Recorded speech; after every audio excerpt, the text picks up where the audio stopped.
Alrighty, Shaughnessy Gunner here today. As you can see, I have a new gun on the bench. It's a Bond Arms Incorporated. They're out of Granbury, Texas. If you've heard of them, you know that they make Derringers. So that's what I got. Here's the Derringer in question right here. Real quick, I want to state, simple case, but there is a good manual. If you've never owned a Derringer, a lot of good information in here. There is also a effective. There's a child safety lock here inside the gun. I'll show it in a minute, but you turn that to lock it for safety feature. But other than that, it tells you how to operate, a Derringer itself. All right, so this model is known as the Roughneck. So what is the Roughneck? What's the deal with the Roughneck? Well, Bond Arms is fairly well known for making, I'll pull this little guide out here, really highly polished, high quality Derringers.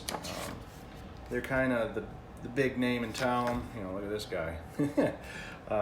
But they're the big name in town for quality Derringers. There's a couple other manufacturers out there. Another big one is it was Cobra Enterprises. It's now the Behrman Industries, I believe. Quite a bit cheaper, made out of, less quality products, Zamac. But, that aside, they make really nice stuff, Bond Arms does. So they tend to command a little bit of a higher price.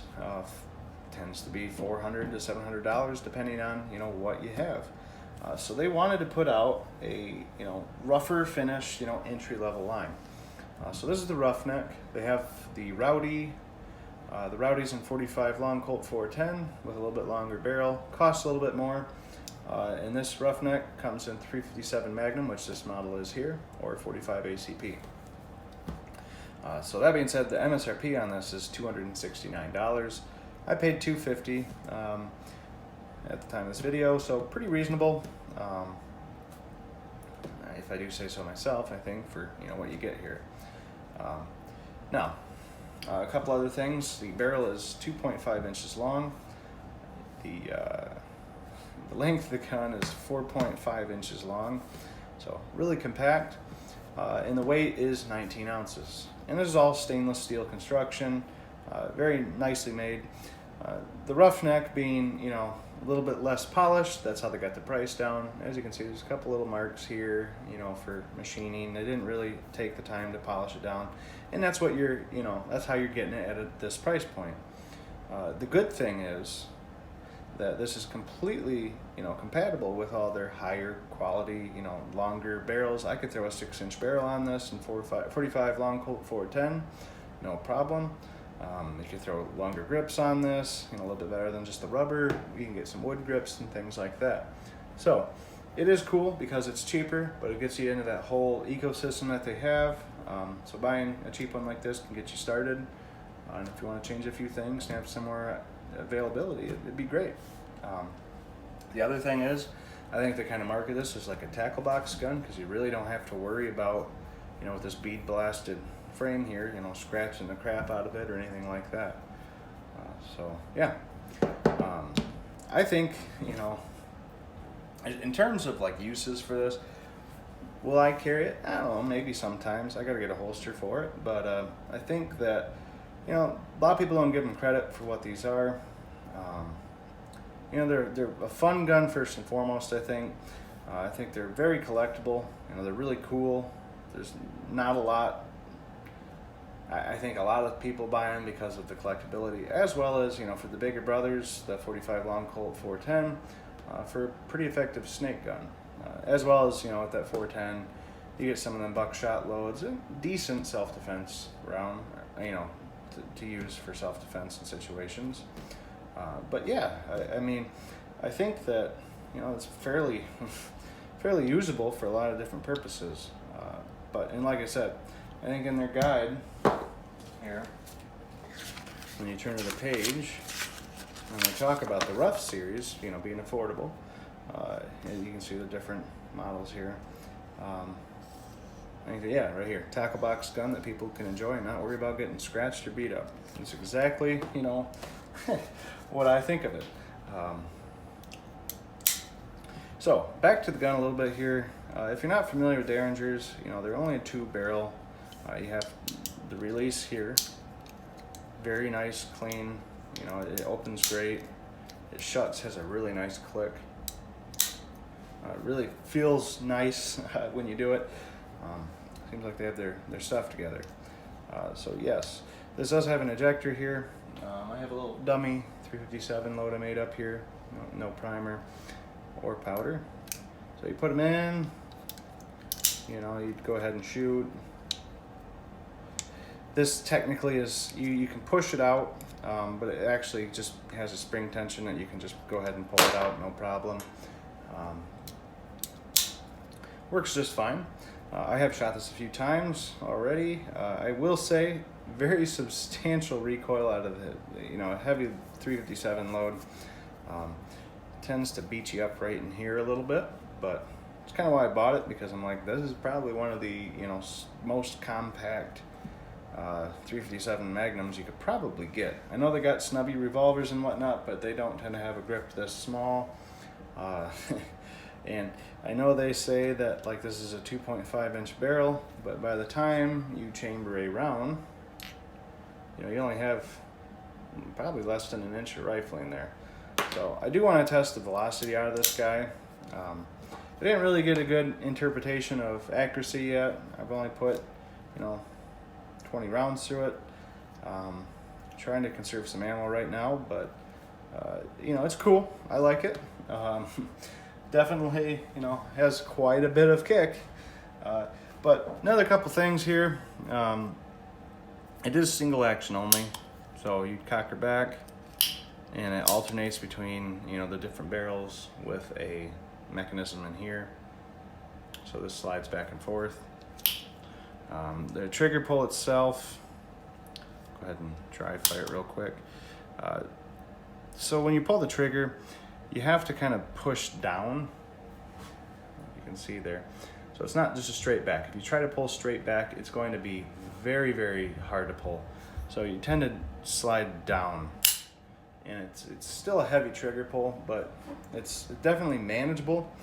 Just something you'll have to get used to. You just can't go in there and go bang, bang, bang, bang and expect it to, well, it wouldn't do that first of all because it's a 2-shot and a single action, but you couldn't expect it to just pull straight back, because you're gonna hit a wall right here. Because as you can see right here, pulling back doesn't do anything. You have to do that sliding down motion. But that being said, it is a pretty safe gun to carry. There's a Crossbow Safety. You can go ahead.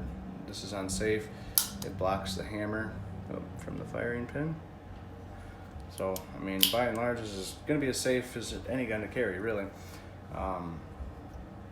Inside a holster, this, there's no indication that this would have anything to be unsafe about. You just would have to kind of learn, if you're going to carry this for defensive purposes. If you were going to carry the safety on, you're going to have to make sure that when you pull out, you're going to have to kick that off, as well as cock it, and a lot of different things. I think that's why people tend to not think of them as much of a self-defense weapon. But that being said, throwing 410 through these probably be pretty decent. Another thing to note is, like I said earlier in the manual, there's an Allen key.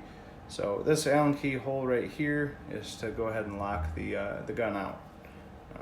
Not really necessary for me, but if that is something that you need, it is there.